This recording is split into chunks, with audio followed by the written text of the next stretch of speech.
Dominique Fernandez, bonjour et Bonjour. bienvenue. Alors vous venez aujourd'hui nous présenter On a sauvé le monde, un roman qui est paru en janvier dernier aux éditions Grasset et qui nous emmène de l'Italie de Mussolini à la Russie de Staline, à la suite d'un jeune historien d'art qui va étudier à l'Istituto d'Arte de Rome dans les années 30 pour y poursuivre ses études sur le peintre Nicolas Poussin et qui par amour pour Igor, le fils d'une famille de Russes blancs, va devenir un espion au service du régime soviétique. Alors, pourquoi le choix de cette période en particulier? Oui, alors c'est très important, hein, c'est 32 à peu près. 32.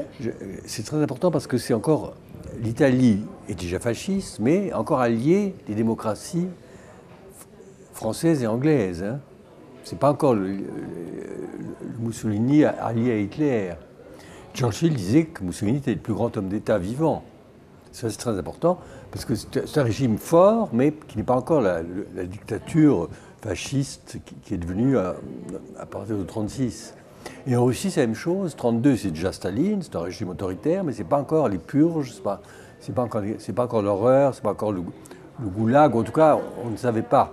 Et toute la France, toute l'intelligentsia française était favorable à l'expérience soviétique. C'est pas encore la chape de plomb qui s'est battue après. Alors la Russie et l'Italie, ce sont deux pays que vous affectionnez particulièrement.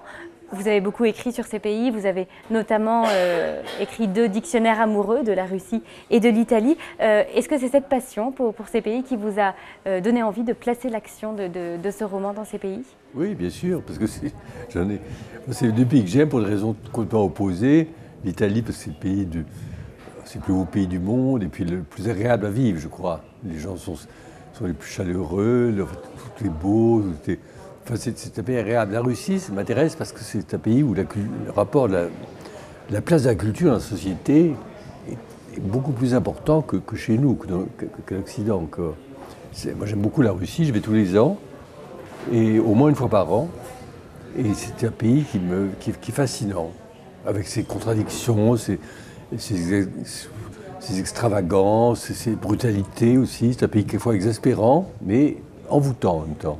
Et puis On a sauvé le monde, c'est surtout le roman d'un amour, celui entre Romano et Igor. Un amour qu'ils ne pourront vivre au grand jour et qui va entraîner les deux protagonistes dans un rôle d'espion pour le régime soviétique. Est-ce que, dans une certaine mesure, ce n'est pas cet amour qui va ramener Romano à son époque, l'obliger à s'intégrer et à s'investir dans ce qui se joue à cette époque-là? Oui, parce que à cette époque, en Italie, l'homosexualité était interdite, comme dans beaucoup de pays. Et en Russie, il se trouve ce qu'on ne sait pas, mais ce qui est vrai, c'est qu'entre 17 et 32, il y a une période de libéralisation des mœurs. Toutes les mœurs, vous savez. Vous pouvez se marier au coin de la rue, divorcer là. Et puis après, enfin je ne vais pas raconter la fin, mais Staline a resserré là aussi les lois sur les mœurs, comme sur tout. Et ça a mal fini. Et Romano, le personnage principal, qui est historien d'art, s'intéresse au peintre Nicolas Poussin, qui est un peintre plutôt intemporel par rapport au sujet et au thème qu'il explore. Pourquoi avoir choisi de le faire étudier ce peintre en particulier dans une époque où la relation entre art et politique est cruciale? Parce que j'adore ce peintre, et que justement, étant intemporel, c'est d'autant plus étrange qu'il s'engage dans l'action politique. C'est ça qui m'a intéressé, c'est ce contraste, si vous voulez, entre l'intérêt pour un peintre de tous les temps qui peint des tableaux mythologiques, historiques, et puis l'engagement au service d'une cause politique.